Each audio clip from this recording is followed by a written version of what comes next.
எசேக்கியேல் 36வது அதிகாரம் 25 27 வசனங்களை வாசிப்போம். அப்பொழுது நான் உங்கள் மேல் சுத்தமான ஜலம் தெளிப்பேன். நான் உங்களுடைய எல்லா அசுத்தங்களையும் உங்களுடைய எல்லா நரகலான விக்கிரகங்களையும் நீக்கி உங்களை சுத்தமாக்குவேன். நீங்கள் சுத்தமாவீர்கள். உங்களுக்கு நவமான இருதயத்தை கொடுத்து உங்கள் உள்ளத்திலே புதிதான ஆவியை கட்டளையிட்டு கல்லான இருதயத்தை உங்கள் மாம்சத்திலிருந்து எடுத்து போட்டு சதையான இருதயத்தை உங்களுக்கு கொடுப்பேன். உங்கள் உள்ளத்திலே என் ஆவியை வைத்து உங்களை என் கட்டளைகளில் நடக்கவும் என் நியாயங்களை கைக்கொள்ளவும் அவைகளின்படி செய்யவும் பண்ணுவேன். ஆமே. கர்த்தர் நல்ல தேவனாயிருக்கிறார்.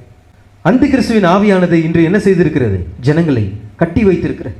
இந்த கடைசி கால 7ஆம் தூதனுடைய சத்தத்தை கேட்க முடியாமல் என்ன பண்றாங்க? நிறைய பேர் எது உண்மையான சத்தியம்னே தெரியாம இன்னைக்கு இன்னொரு சபையிலிருந்து இன்னொரு சபை, இந்த சபையிலிருந்து அந்த சபை, இப்படிதான் தாவி தாவி தாவி சென்றுட்டு இருக்காங்க. காற்றினாலே அசைப்புண்டு என்ன பண்றாங்க? ஆமா, ஒரு நிரந்தரமான ஒரு இடம் இல்லாமல் என்ன பண்ணாங்க? தன் இஷ்டத்துக்கு எப்படி போறாங்களோ அதுபடி போய் கொண்டிருக்கிறார் இன்னைக்கு இருக்கிற கிறிஸ்தவர்கள். ஆனால் பாருங்கள், கர்த்தர் நமக்காக ஒரு பாதையை உண்டாக்கி வைத்திருக்கிறார். அந்த பாதையில தான் நாம் வந்திருக்கிறோம். அந்த பாதையில் தான் நம்மை சரியாக வழிநடத்தி கொண்டு வந்திருக்கிறார். இந்த கடைசி காலத்திலே வரப்போகிற மகா உபதிரவ காலத்துக்கு தப்பித்துக் கொள்வதற்கு ஒரே ஒரு வழிதான். அதுதான் இந்த 7ஆம் தூதனுடைய செய்தி. அல்லேலூயா. கர்த்தர் உங்களை ஆசீர்வதிப்பாராக. ஏனென்றால் இந்த கடைசி காலத்திலே நீங்கள் அந்த சத்தத்துக்கு செவி கொடுத்திருக்கிறீர்கள். அதற்கான பலன் என்னோடு கூட வருகிறது என்று இயேசு கிறிஸ்து கூறியிருக்கிறார். இதோ நான் சீக்கிரமாய் வருகிறேன், அவனவனுடைய கிரியைகளுக்கு தக்கதான பலன் என்னோடு கூட வருகிறது என்று கூறியிருக்கிறார். நமக்காக ஒரு நீதியின் கிரீடம் வைக்கப்பட்டிருக்கிறது. அல்லேலூயா. அதை யாருமே நம்மிடத்திலிருந்து யாருமே அதை பறித்துக் கொள்ள முடியாது. அது உங்களுக்கு தான் சொந்தம். ஏனென்றால் எல்லா சோதனைகளையும் உபத்திரவங்களையும் கஷ்டங்களையும் நஷ்டங்களையும் வாழ்க்கையில எல்லாவற்றையும் சகித்துக் கொண்டு தேவனுடைய வார்த்தையின்படி நடந்து அந்த வார்த்தையின்படி ஜீவித்து பசுத்தத்தை காத்துக்கொண்டு தேவன் எப்படி நம்ம உலகத்திலிருந்து நம்ம வேறு பிரித்தாரோ அது போல எல்லாவற்றிலிருந்து குப்பை என்று நஷ்டம் என்று கருதி பசுத்த பவுல் அங்கே சொல்லுகிறது போல எல்லாவற்றையும் நமக்கு அன்புக்குரியவர்களானாலும் நண்பர்களானாலும் தோழர்களானாலும் சொந்தக்காரங்களானாலும் உறவினர் எல்லாவற்றிலிருந்தும் கர்த்தர் நம்மை வேறு பிரித்தார். அந்த எதற்காக? அவருடைய வார்த்தைக்காக, அவருடைய மகிமைக்காக. இந்நாள் வரையிலும் அந்த வார்த்தைக்காக நாம் ஜீவித்துக் கொண்டிருக்கிறோம். அல்லேலூயா. அதற்கான பலன் நிச்சயமாக கர்த்தர் நமக்கு தருவார். நாம் தொடர்ந்து செய்திக்குள்ளாக போவோம். நேற்று தினத்திலே பாருங்கள், 3 நிலைகளை குறித்து நாம் பார்த்தோம். இந்த பூலோகத்திலே சாட்சியிடுகிறவைகள் 3. அதுதான் என்ன? ஞாபகம் இருக்கா? மறந்துட்டீங்களா? நம்மை குறித்து சாட்சியிடுகிறவைகள் 3: ஜலம், ஆவி, ரத்தம். நியாயத்தீர்ப்பு நாளிலே இந்த 3மே உங்களை குறித்து சாட்சி கொடுக்கும். எப்படிப்பட்ட வாழ்க்கையை வாழ்ந்தீர்கள்? ஞானஸ்தானம், உண்மையான ஞானஸ்தானம் எடுத்தீங்களா? ஞானஸ்தானத்துக்கு பிறகு உங்களுடைய வாழ்க்கையின் ஜீவியம் எப்படி இருந்தது? கர்த்தராகிய இயேசு கிறிஸ்துவின் நாமத்தினாலே, கர்த்தராகிய இயேசு கிறிஸ்துவின் ரத்தத்தினாலே சுத்திகரிக்கப்பட்டீங்களா? இயேசு கிறிஸ்துவின் ரத்தத்தினால் சுத்திகரிக்கப்பட்டு இந்த உலகத்துக்காக பின்வாங்கி போனீங்களா? ரத்தம் உங்களுக்காக சாட்சி கொடுக்கும். அதுதான் நம்ம அங்கே வேதத்தில் நம்ம வாசித்தோம். எந்த ரத்தம் அவர்களை பசுத்தமாக்கினதோ அந்த ரத்தத்தை காலின் கீழ் போட்டு மிதித்து கிறிஸ்துவை அவமானப்படுத்துகிறபடியா அவளை புதுப்பிக்கிறது கூடாத காரியம். நிறைய பேர் அங்கங்கே என்ன பண்றாங்க? நிலைகளிலே நின்று விடுகிறாங்க. இந்த 3 நிலைகளிலுமே முதலாவது இந்த 2 நிலைகளிலும் நின்று விடுகிறாங்க. சகோதர சகோதரிகளே, இந்த செய்தியானது உங்களுடைய. நேற்று தினத்தில் வெறும் பேசிக் தான் பார்த்தோம். இன்னைக்கு சற்று ஆழமாக பார்ப்போம். கர்த்தர் நல்ல தேவனா இருக்கிறார். நான் சுருக்கமாக இந்த செய்தி நான் முடிச்சிடுறேன். ஏற்கனவே இந்த செய்தி நீங்கள் அறிந்திருக்கிறீர்கள், புரிந்திருக்கிறீர்கள். ஏற்கனவே இந்த காரியமானது உங்களுக்கு வெளிப்படுத்திருக்கிறார். கர்த்தர் நல்ல தேவனா இருக்கிறார். பாருங்கள், நிறைய பேர் கர்த்தராகிய இயேசு கிறிஸ்துவின் நாமத்தினாலே ஞானஸ்நானம் எடுத்து நீதிமானாக்கப்படுதலுக்குள்ளாக வந்து அந்த ஸ்தலத்திலே அவங்க அங்கே நின்று விடுகிறார்கள். அடுத்த கட்டத்துக்கு அவர்களால் நகர முடியவில்லை. சில பேர் இயேசு கிறிஸ்துவின் ரத்தத்தினாலே சுத்திகரிக்கப்பட்டு பசுத்தமாக்கப்படுதலுக்குள்ளாக வருகிறார்கள். ஆனால் பசுத்தாவின் முத்திரைக்குள்ளாக அவங்களால் போக முடியல. ஆங்காங்கே அவர்கள் நின்று விடுகிறார்கள். என்ன காரணம்? எதனாலே அவர்களால் அங்கே கடந்து செல்ல முடியவில்லை? அங்கேதான் ஒரு ஏமாற்றம் இருக்கிறது. அவர்கள் இருக்கிற விசுவாசம் போதுமானதாக இருக்கவில்லை. சில பேர் என்ன பண்றாங்க? நீதிமானாக்கப்படுதலுக்குள்ளாக வந்து பசுத்தமாக்கப்படுதலுக்குள்ளாக போக முடியல. ஏன்னா வார்த்தையானது கடினமாக இருக்கிறது, இதன்படி ஜீவிப்பது கடினம் என்று சொல்லி நீதிமானாக்கப்படுதல் அப்படி நின்று விடுகிறார்கள். சில பேர் என்ன பண்றாங்க? பசுத்தமாக்கப்படுதலுக்குள்ளாக வரும்போது அதுதான் சுத்திகரிப்பு. அது சாதாரண ஒரு விஷயம் இல்லை. எல்லா கஷ்டத்திலும் நஷ்டத்திலும் எல்லா சோதனைகளிலும் சோதிக்கப்படுதலிலும் சிட்சிக்கப்படுதலிலும் கடந்து செல்ல வேண்டிய ஒரு ஸ்தலமாக இருக்கிறது பசுத்தமாக்கப்படுதல். அந்த இடத்துல என்ன பண்றாங்க? இயேசு கிறிஸ்துவின் ரத்தத்தினாலே பசுத்தமாக்கப்பட்டு, இயேசு கிறிஸ்துவின் ரத்தம் என்பது தேவனுடைய வார்த்தைக்கு அடையாளமாக இருக்கிற அந்த வார்த்தையினாலே சுத்திகரிக்கப்பட்டு உள்ளே வரும்போது அடுத்த கட்டத்துக்கு அவங்களால நகர முடியல. எனக்கு உலகம் தான் முக்கியம், இப்படிப்பட்ட வாழ்க்கையின் ஜீவித்தை வாழ்வது எனக்கு ரொம்ப கடினமாக இருக்கிறது. சில பேர் அப்படியாக என்ன பண்ணுறாங்க, உலகத்துக்காக தன்னுடைய கற்பை விற்று போட்டு கிறிஸ்துவின் ரத்தத்தை மறுதளித்து மறுபடியுமாக என்ன பண்ணாங்க, சிலுவையில் அவரை அறைகிறார்கள், அவரை அவமானப்படுத்துகிறார்கள். அப்படிப்பட்டவர்களுக்கு புதுப்பிப்பது கூடாத காரியம். அதான் வேதம் கூறியிருக்கிறார். நாம் தொடர்ந்து செய்திக்குள்ளாக போவோம். கர்த்தர் நல்ல தேவனாக இருக்கிறார். பாருங்கள், முதலாவது தண்ணீர் ஞானஸ்நானம், ஜலம் அத்தது ஆவி, ஜலம் அத்தது ரத்தம் அத்தது ஆவி. முதலாவது நாம் ஜலத்துக்குரிய காரியத்தை பார்த்தோம். அது எந்த நாமத்தினாலே நாம் கழுவப்படுகிறோம், நம்முடைய சரீரமானது எந்த நாமத்தினாலே, தண்ணீரினாலே அது சுத்திகரிக்கப்படுகிறது, கழுவப்படுகிறது என்று நேற்றைய தினத்தில் பார்த்தோம். எந்த நாமத்தினாலே அது சுத்திகரிக்கப்படுகிறது, எந்த நாமத்தினாலே அது கழுவப்படுகிறது, உண்மையான கழுவப்படுதல் என்ன, உண்மையான ஞானஸ்நானம் என்ன, முதலாவது கட்டம் அந்த ஞானஸ்நானத்தை குறித்து நேற்றைய தினத்தில் நாம் பார்த்தோம். நம்ம எல்லாமே கர்த்தராகிய இயேசு கிறிஸ்துவின் நாமத்தினாலே ஞானஸ்நானம் எடுத்திருக்கிறோம். இங்கே நம்மில் ஒருவரும் கர்த்தராகிய இயேசு கிறிஸ்துவின் நாமத்தினாலே ஞானஸ்நானம் பண்ணப்படாதவர்கள் ஒருவரும் இங்கே இல்லை. எல்லாமே கர்த்தராகிய இயேசு கிறிஸ்துவின் நாமத்தினால தான் ஞானஸ்நானம் எடுத்திருக்கிறோம். அது உண்மைதானே? இந்த செய்தியானதை நீங்கள் கவனிக்கும் போது எளிமையாக சுருக்கமாக இந்த செய்தி முடித்து கொடுமானால் கரெக்டாக 1 மணி நேரத்தில் இந்த செய்தியை நான் முடிச்சிடுறேன். நன்றாக நீங்கள் கவனம் சிதறாமல் நீங்கள் கவனிப்பீர்களானால் இந்த செய்தி முழுவதையும் உங்களால் பரிபூர்ணமாக உங்களால் புரிந்து கொள்ள முடியும் என்று நான் விசுவாசிக்கிறேன். கர்த்தர் நல்ல தேவனாக இருக்கிறார். பாருங்கள், இந்த செய்தி உங்களுக்கு தான். இந்த 3 நிலைகளையும் நாம் கடந்து வரும்போது நாம் எந்த நிலையிலும் நாம் நின்று கொண்டு இருக்கிறோம்? நீதிமானாக்கப்படுதல் இருக்கிறோமா, பசுத்தமாக்கப்படுதல் இருக்குமா, அல்லது பசுத்த ஆவியின் முத்திரைக்குள்ளாக போயிட்டுமா? உங்களுடைய நிலைகளை நீங்கள் சோதித்து பாருங்கள். நாம் எந்த நேரத்தில் நிற்கிறோம்? எப்பவுமே வேதம் சரியானது, அதை போதிக்கிறவங்க தான் தவறாக போதிக்கிறாங்க. ஆனால் தான் ஜனங்கள் அநேக பேர் நித்திய ஜீவனை பெற்றுக்கொள்ளாமலே கிறிஸ்துவினுடைய உண்மையான வார்த்தையும் சத்தியமும் 7ஆம் தூதனுடைய செய்தியும் அவருடைய சத்தத்தை கேட்காமலே அநேகர் என்ன பண்றாங்க, இன்னைக்கு மரித்து கொண்டிருக்கிறார்கள். ஆனால் அவருடைய சத்தத்தை கேட்கும்படிக்கு ஒரு பாக்கியமும் ஸ்லாக்கியமும் உங்களுக்கு உண்டாயிருக்கிறது. அல்லேலூயா. நான் எப்பொழுதும் அதை குறித்து மிகுந்த மகிழ்ச்சி உள்ளவனாக இருக்கிறேன். ஒவ்வொரு முறையும் இந்த செய்தி தியானிக்கும் போதும், வசனங்களை வாசிக்கும் போதும், அவரை ஆராதிக்கும் போதும், துதிக்கும் போதும் உண்மையாகவே நான் அவரை நேசிக்கிறேன். அதுதான் ஒரு கிறிஸ்தவன் எப்பொழுதுமே அப்படித்தான் விசுவாசிக்க வேண்டும். என்ன கஷ்டம் நஷ்டம் வந்தாலும் சரி, கிறிஸ்துவுக்காக ஓட வேண்டியவர்களாக இருக்கிறோம், ஓடிட்டே இருக்கணும். வந்த பாதையை நீங்கள் என்ன பண்ணக்கூடாது, பின் திரும்பி பார்க்கக்கூடாது. வாழ்க்கை இப்படி இருந்ததா அப்படி இருந்ததா, நம்ம இந்த காரியத்தெல்லாம் செஞ்சோமா, இல்லை, போய்கொண்டே இருக்கணும். யுத்த காலத்தில் இருக்கிறோம். உன் சகோதரன் வெட்டுண்டு கீழே ஓடுனாலும் நீ என்ன பண்ணணும், அதெல்லாம் கடந்துட்டு போயிட்டே இருக்கணும். உன்னை தூக்கி விடக்கூடாது. ஏன்னா யுத்த காலத்தில் இருக்கணும், நீ ஜெயிக்கணும். ஜெயமானது எப்படி இருக்கிறது, அது தனிப்பட்ட காரியமாக இருக்கிறது, அது உங்களுக்கு சொந்தமான. நீங்கள் தான் அந்த ஜெயத்தை என்ன பண்ணணும், ஆமாம், மேற்கொள்ளணும், ஜெயிக்கணும். சுற்றிலும் இருக்கிறவங்களை நீங்கள் யாரும் பார்க்கக்கூடாது. ஐயோ, இவர்கள் எனக்கு மிகவும் அன்புக்குரியவர்களாச்சே, நான் எப்படி இவர்களை விட்டு நான் போவது, எப்படியாவது இவர்களை என்ன பண்ணணும், ரட்சிப்புக்குள்ளாக நடத்தணும், இவங்களை எப்படியாவது விசுவாசத்துக்கு நேராக நடத்தணும், இவங்களை எப்படியாவது இந்த செய்தியை போதிச்சு அவள் என்ன பண்ணணும், ரட்சிப்புக்குள்ளாக நடத்தணும். இல்லை, இனி காலம் இல்லை. உன்னை நீ என்ன பண்ணு, தப்பு வச்சுக்கொள். உன்னை நீ என்ன பண்ணு, தப்புவி. அடுத்தவனை நீ பார்க்காத. நித்திய ஜீவன் என்பது அது உனக்கு உரியது. நீ அதை என்ன பண்ணுவது, மற்றவங்களுக்காக அந்த நித்திய ஜீவனை நீ இழந்து போயிடாத. கடைசி காலத்தில் இருக்கிறோம். செத்து போன பிள்ளைங்களை, அதான் திருக்கது சொல்றார், பின்னங்களை நீங்க என்ன பண்ணணும், மிதித்து கொண்டு போயிட்டே இருக்கணும். ஏன்னா நீ எங்க இருக்கிற, யுத்த களத்தில் நிற்கிறேன். நம்ம கூட இருக்கிறவங்களாம் வெட்டுண்டு கீழே விழும்போது அதெல்லாம் நீ பார்க்கக்கூடாது. பின்னங்களெல்லாம் மிதித்து கொண்டு போயிட்டே இருக்கணும். கர்த்தர் உனக்காக நியமிக்கப்பட்ட பாதையிலே, ஓட்டத்திலே ஓடிட்டே இருக்கணும். அல்லேலூயா. பொறுமையோடு விசுவாசத்தில் ஓடிட்டே இருக்கணும். நீ பின் திரும்பி பார்க்காத. ஐயோ அந்த சகோதரன் இப்படி ஆயிட்டாரு, ஐயோ அந்த சகோதரி இப்படி ஆயிட்டா, இல்லை, அதெல்லாம் கடைசி காலத்தில் நடக்கும். யாருமே உணர்ச்சி வசப்படாதீங்க, தொடர்ந்து போய்கொண்டே இருங்க. உள்திரையின் வழியாக போயிட்டீங்கன்னா இந்த உணர்ச்சிகளுக்கு நீங்க மறிச்சிருப்பீங்க. உள்திரைக்குள்ளாக போயிட்டீங்கன்னா அத்தவங்களை பார்க்க மாட்டீங்க, உங்களை நீங்க பார்ப்பீங்க. ஏன்னா அந்த உள்திரைக்குள்ளாக யார் இருக்கிறது, அந்த கிருபாசனம் இல்லை. உள்திரைக்குள்ளாக என்ன இருக்கிறது, கிருபாசனம் இருக்கிறது. அதுல ஷெக்கினா மகிமை அங்க இருக்கிறது. கிருபாசனம் அந்த தேவனும் நீங்க மட்டும் தான் அங்க இருக்க போறீங்க. கூட இருந்த மனைவியோ பிள்ளைகளோ பெற்றோர்களோ யாருமே அங்க இருக்க போதில்லை. நீங்க மாத்திரம் தான் அங்க இருக்க போறீங்க. அதனால தான் சொல்றேன், இந்த கடைசி காலத்தில் உங்களுக்காக நியமிக்கப்பட்ட ஓட்டத்திலே கவனமாக, எச்சரிக்கையாக, வார்த்தையோடு கூட, பொறுமையோடு கூட விசுவாசத்தில் ஓட கடவுங்கள். கர்த்தர் நல்ல தேவனாக இருக்கிறார். பாருங்கள், முதலாவது ஜலம்.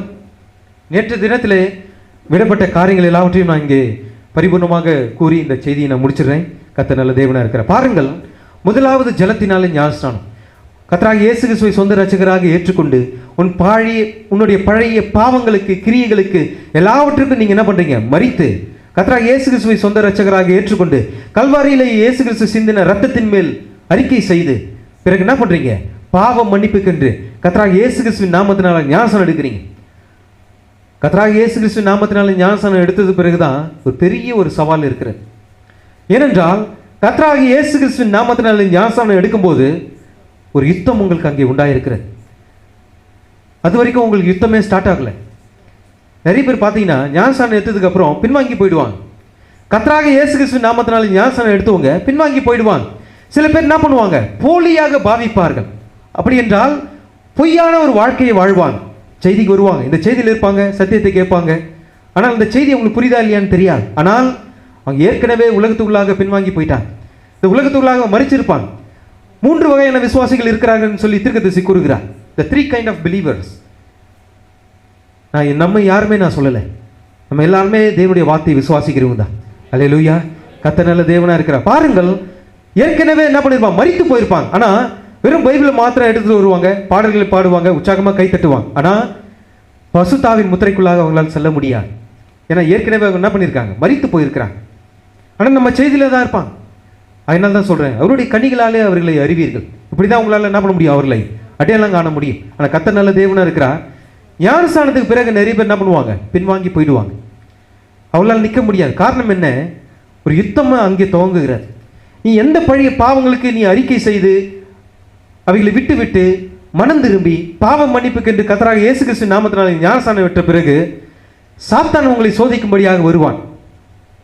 இயேசு கிறிஸ்து வனாந்திரத்தில் அங்கே சோதிக்கப்பட்டார். அது போல நீங்கள் என்ன பண்ணுவீங்க? சோதிக்கப்படுவீர்கள், புடமிடப்படுவீர்கள், நிந்தைகள் வரும், அவமானங்கள் வரும், பிரச்சனைகள் வரும், வாழ்க்கையில் கஷ்டங்கள் வரும், நஷ்டங்கள் வரும். அதெல்லாம் நீ பார்க்கக்கூடாது. ஏன்னா இடுக்கமான வாசல் வழியை போகணுன்னா நீ என்ன பண்ணணும்? எவ்வளோ வருத்தமாக இருந்தாலும் கஷ்டமாக இருந்தாலும் சரி, உள்ள பிரவேசி தான் ஆகணும். உள்ள வந்தாச்சா? வந்து தான் ஆகணும். நீ கர்த்தராகிய இயேசு கிறிஸ்து நாமத்தில் ஞானஸ்நானம் எடுத்துட்டியா? நீ அடுத்த கட்டத்துக்கு போயிட்டே இருக்கணும். நீ நடுவில் எங்கேயுமே நீ நிற்கக்கூடாது, போயிட்டே இருக்கணும். நீ என்ன பண்ணக்கூடாது? கஷ்டத்தை பார்த்து ஐயோ என் வாழ்க்கை கஷ்டமாக இருக்குது, நஷ்டமாக போயிட்டு இருக்குது அப்படின்னு சொல்லி, இல்லை நான் வேற ஏதாவது ஒரு காரியத்தை செய்யணும்னு சொல்லி என்ன பண்ணுவாங்க? தேவனுடைய வார்த்தையும் சத்தியத்தையும் கேளாமல் உலகத்துக்கு செவி கொடுத்து உலகத்துக்கு அதிக முக்கியத்துவத்தை செலுத்தி என்ன பண்ணுவாங்க? வாழ்க்கையின் ஜீவியத்துக்காக நித்திய ஜீவனை இழந்துருவாங்க. எதுக்காக இந்த காரியத்தை சொல்கிறேன் என்றால், ஞானஸ்நானம் எடுத்த பிறகு சாத்தான் உங்களை சோதிக்கிறவனாக என்ன பண்ணுவான்? அங்கே உங்களுடைய வாழ்க்கையின் ஜீவியத்தில் வந்து உங்களை தொந்தரவு பண்ணிகிட்டே இருப்பான்.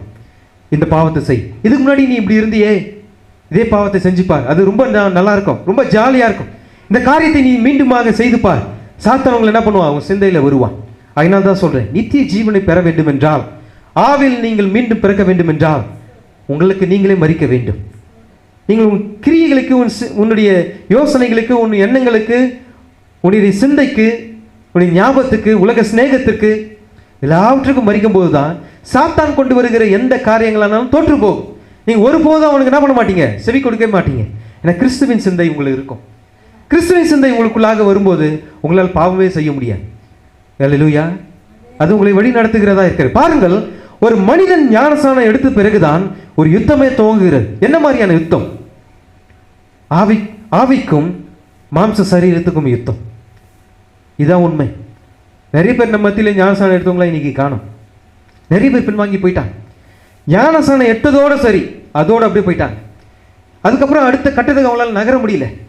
ஏனென்றால் உலகம்தான் முக்கியம், எனக்கு பணம் தான் முக்கியம், எனக்கு இரட்டிப்பான வருமானம் தான் முக்கியம், வாழ்க்கை செழிப்பாக இல்லை, இந்த செய்தியானது என் வாழ்க்கையை செழிப்பாக்கலை, இந்த செய்தி எனக்கு ஆசீர்வாதமாக அமையல.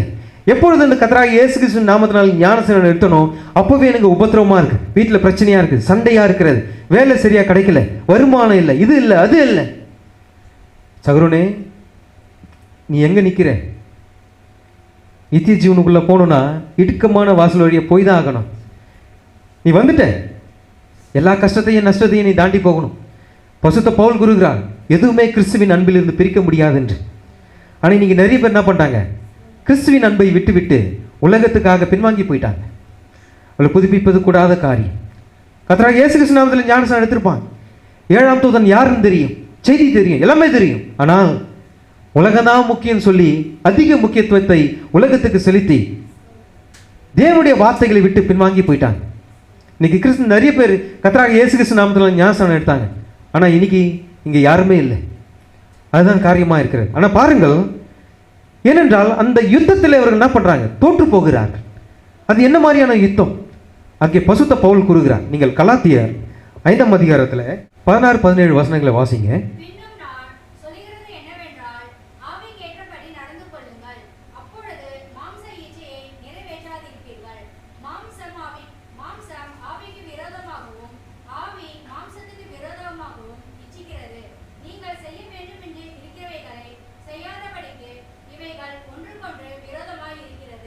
சகோதரனே, ஆவியில் நடக்கும்போது மாம்ச இச்சைகள் எல்லாம் ஒழிந்து போயிருக்கும். பசுத்த பவுல் கூறுகிறார். நீங்கள் ஆவிக்கேற்றபடி நடக்கும்போது, பசுத்த ஆவியானவர் வழி நடத்துதலின்படி நீங்கள் நடக்கும்போது, அந்த கேட்குற வார்த்தைகளை, கேட்குற சத்தியங்களை, கேட்குற பிரசங்கங்களை கேட்டு அதை விசுவாசித்து அதன்படி கை கொள்ளும் போது மாம்ச இச்சைக்கு நீங்கள் என்ன பண்ணியிருப்பீங்க? மறித்திருப்பீங்க. உடைய வாழ்க்கையின் ஜீவியம் பரிசுத்தமாக இருக்கும். இதுதான் உண்மை. நிறைய பேர் இந்த காரியத்தை செய்கிறதில்லை. சுவிசேஷத்தை கேட்டு, பிரசங்கத்தை கேட்டு, செய்தியை கேட்டு அதை விசுவாசித்து அதை ஏற்றுக்கொண்டு கேட்கிறது மாத்திரமல்ல, அது கிரியைகளாக உங்களுடைய வாழ்க்கை ஜீவியத்தில் காண்பித்து அந்த வார்த்தையின்படியே ஜீவிக்கும் போது, அல்லேலூயா, மாம்ச இச்சைகளுக்கு நீங்கள் மறித்திருப்பீர்கள். அதனால் தான் இங்கே பசுத்த பவுல் கூறுகிறார். என்ன கூறுகிறார் என்றால், மாம்சம் ஆவிக்கு விரோதமாகவும் ஆவி மாம்சத்துக்கு விரோதமாகவும் எப்படி இருக்கிறது? இச்சிக்கிறது. நீங்கள் செய்ய வேண்டும் என்று இருக்கிறவைகளை செய்யாதபடிக்கு எது தடுக்கிறது? உடைய மாம்ச சரீரம் தான் தடுக்கிறது. ஆவி உங்களை சரியாய் நடத்தும். நீ இதை செய்யாத, இது தவறு, இது பாவம், இது அக்கிரமம், இது மீறுதல், எல்லாவற்றையும் உங்களை என்ன பண்ணும்? பசுத்த ஆவியானவர்களை என்ன பண்ணுவார்? எச்சரிப்பார். இந்த வேதமானது, நீங்க கேட்கிற சத்தியமானது உங்களை என்ன பண்ணும்? எச்சரிக்கும். இதை செய்யாத, இது பாவம் என்று. ஆனால் அந்த சத்தத்துக்கு செவி கொடாமல் உங்களை அவிவிசுவாசிக்கும்படி செய்கிறது எது தெரியுமா? உங்களுடைய சத்துரு உங்களுடைய சரீரமா இருக்கிறது. உங்க சத்ருவே யார் தெரியுமா? அவங்க சரீரம் தான் சத்ரு. ஏன்னா இது எப்படிப்பட்ட சரீரம்? இது பாவ சரீரம், பாவத்தினால் உண்டானது. நம்ம தாய் எப்படி இருக்கிறாங்க? அங்கே தாவீது சொன்னது போல, என் தாய் என்னை பாவத்தில் கற்பந்தரித்தாள் என்று அங்கே தாவீது கூறுகிறார். அப்ப நம்ம பிறக்கும் போது எப்படி இருக்கிறோம்? இது பாவ சரீரம், இது அழிந்து போகக்கூடிய ஒரு சரீரம். அல்லேலூயா, கேட்குறீங்களா? இது அழிந்து போகக்கூடிய ஒரு சரீரம், இது பாவ சரீரம், இதில் பாவம் இருக்கிறது. அப்போ முதலாவது நீங்க மறிக்கணும்னா எதுக்கு மறிக்கணும்? சொந்த சரீரத்துக்கு மறிக்கணும். அதுதான் நேற்று தினத்தில் பார்த்தோம். மாம்ச சரீரத்துக்கு 5 புலன்களும், ஆத்மாவுக்கு 5 புலன்களும், ஆவிக்கு ஒரே புலன் தான். அதான் விசுவாசம். நீ அவிவிசுவாசியா இருந்தால் நீ எப்படி இருப்ப? தேவனுடைய வார்த்தையை மறுதலித்து, தேவனுடைய வார்த்தையை சத்தியத்தை கேட்டு அதன்படி கை கொள்ளாமல், அதன்படி ஜீவிக்காமல், தேவனுடைய வார்த்தையை மீறி சுவிசேஷத்துக்கு தகுதியாயிராமல் உன் வாழ்க்கையை என்ன பண்ணுவ? தேவனுடைய சித்தத்துக்கு புறம்பான ஒரு காரியத்தை நீ செய்து நீ தோற்று போனவனாய் இன்னும் பாவியாய் இருப்பாய். கர்த்தராகிய இயேசு கிறிஸ்து நாமத்தில் ஞானஸ்நானம் எடுத்தும் இன்னும் பாவியாகவே நீங்கள் இருப்பீர்கள், பாவியாகவே நீங்கள் வாழ்வீர்கள். காரணம் என்ன? உன் மாம்ச சரீரமே உன்னை என்ன பண்ணுது? மேற்கொள்ளுகிறதா இருக்கிறது. ஆகையினால் தான் நேற்று சொன்னேன், நீங்கள் முதலாவது எதுக்கு மறிக்கணும்? உன் சரீரத்துக்கு மறிக்கணும். ஏனென்றால் இந்த சரீரம் எப்படி இருக்கிறது? பாவ சரீரம். இது பாவ இச்சைகளை கொண்டு வருகிறது. கெட்டதை பார்ப்பது, கெட்டதை கேட்பது, கெட்டதை பேசுவது, கெட்டதை உன் இருதயத்திலிருந்து வர வைப்பது. சிந்தை என்ன செய்கிறது? ஆமா, அது பாவம். ஒரு பெண்ணை இச்சையோடு கூட நீ பார்த்தால் அந்த ஸ்திரீயோடு கூட விபச்சாரம் செய்தாயிற்று என்று இயேசு கிறிஸ்து கூறினார். பாவம். பாருங்கள், எல்லாமே தவறு செய்கிறதா இருக்கிறது. ஆத்மாவுக்கு 5 புலன்கள், ஞாபகம், உன் பழைய பாவ காரியங்களை நினைவுபடுத்துகிறது. உன் கற்பனை, எல்லாவற்றையும் கற்பனை செய்து தவறான காரியங்களை கற்பனை செய்து பார்ப்பது. மனசாட்சி, பொய்களை சொல்வது, மற்றவர்களை ஏமாற்றுவது, மனசாட்சி இல்லாமல் நடந்து கொள்வது, ஈவிரக்கம் இல்லாமல் நடந்து கொள்வது. உலக சிநேகம், உலக சிநேகம் எப்படி இருக்கிறது? தேவனுக்கு விரோதமான பகை. இவைகளெல்லாம் நீங்க என்ன பண்ணணும்? மறிக்கணும்.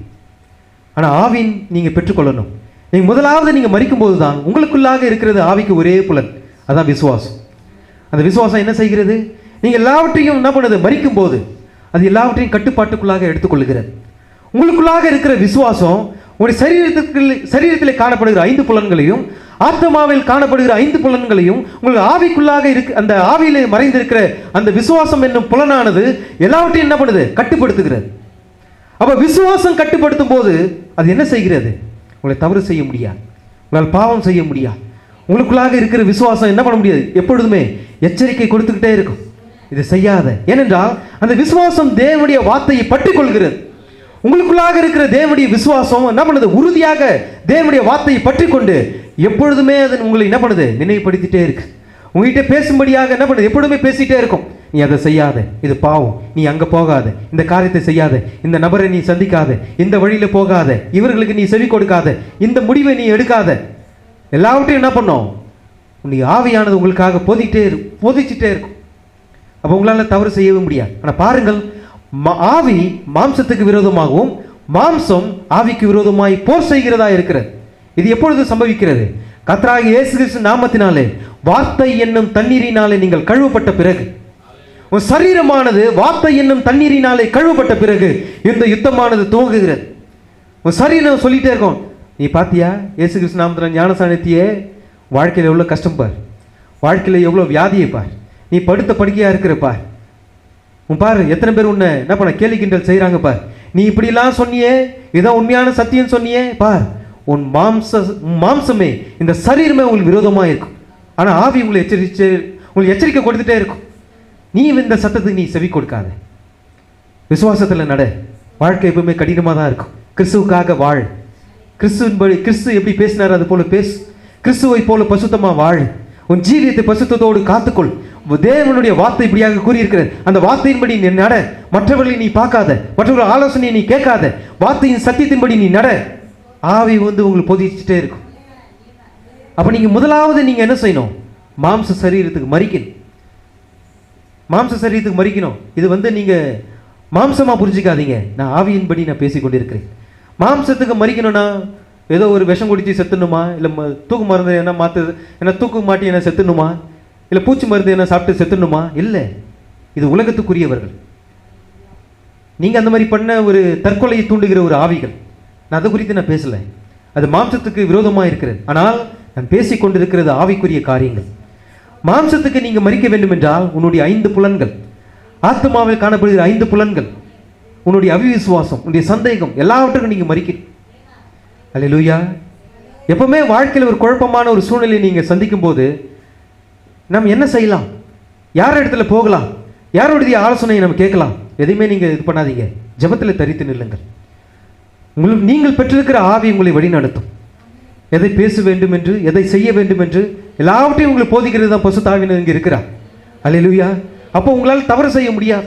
மனிதனுடைய ஆலோசனையை நீ கேட்காத. அவன் பொய் சொல்லுகிறவன். எந்த மனுஷனும் பொய்யனும் என்னுடைய வார்த்தையே சத்தியமாக இருக்கிறது என்று இயேசு கிறிஸ்து கூறியிருக்கிறார். அல்லேலூயா. கர்த்தர் நல்ல தேவனா இருக்கிறார். அப்போ அவருடைய வார்த்தைக்கும் அவருடைய சத்தத்துக்கும் நீங்கள் செவி கொடுக்கணும். வார்த்தையை கேட்டு, சுவிசேஷத்தை கேட்டு, பிரசங்கத்தை கேட்டு, சத்தியத்தை கேட்டு, அதன்படி விசுவாசித்து அதன்படி கை கொள்ளும் போது உங்களால் தவறி போகவே முடியாது. ஆனால் போதுமான விசுவாசம் இல்லாத போதுதான் நீங்கள் அங்கே தவறு செய்கிறவர்களாக, பாவம் செய்கிறவர்களாக இருக்கிறீர்கள். ஆனால் மீண்டும் பிறக்கும் போது உங்களால் பாவமே செய்ய முடியாது. கர்த்தர் நல்ல தேவனா இருக்கிறார். பாருங்கள், இப்போ கர்த்தராகிய இயேசு கிறிஸ்து நாமத்தினாலே ஞானஸ்நானம் எடுத்து பிறகு உங்கள் யுத்தமானது துவங்குகிறது. மாம்சத்துக்கு விரோதமாக ஆவியும், ஆவிக்கு விரோதமாக மாம்சமும் இருக்கிறது. ரெண்டுத்துக்குமே என்ன நடக்கிறது, போர் நடக்கிறது. ஆனால் நீங்கள் அது எல்லாவற்றையும் நீங்கள் என்ன பண்ணணும், மேற்கொள்ள வேண்டியவர்களாக இருக்கிறீர்கள். முதலாவது நீங்கள் உங்களை நீங்களே மேற்கொள்ள வேண்டும் என்றால் முதலாவது நீங்கள் எதை மேற்கொள்ள வேண்டும்? தீர்க்கதரிசி கூறுகிறார், உன் சிந்தையை மேற்கொள், உன் கற்பனைகளை மேற்கொள், நீ யோசனைகளை மேற்கொள், உன்னுடைய மனசாட்சியை மேற்கொள், உன்னுடைய உலக சிநேகத்தை நீ மேற்கொள். உன் சிந்தைக்கு நீ என்ன பண்ண, மறித்து போ. எல்லாவற்றையும் அவர் என்ன பண்றாரு, இது எல்லாவற்றையும் நீங்க என்ன பண்ணணும், மேற்கொள்ளணும். உன்னுடைய பாவங்கள், உன்னுடைய தவறுகள், உன்னுடைய அக்கிரமை எல்லாவற்றையும் நீங்க என்ன பண்ணணும், மேற்கொள்ளணும். அப்பதான் பசுத்த ஆவியானவர் உங்களுக்குள்ள வருவார். பாவம் இருக்கும்போது உள்ள வர மாட்டார். அப்ப நீங்க மேற்கொள்ள வேண்டும் என்றால் இவைகள் எல்லாமே மேற்கொள்ளணும். அப்ப மேற்கொள்ளும் போதுதான் அங்கே ஒரு காரியமானது நடக்கிறது. நீங்கள் கலாத்தியர் 5ஆம் அதிகாரம் 24வது வசனத்தை வாசிங்க.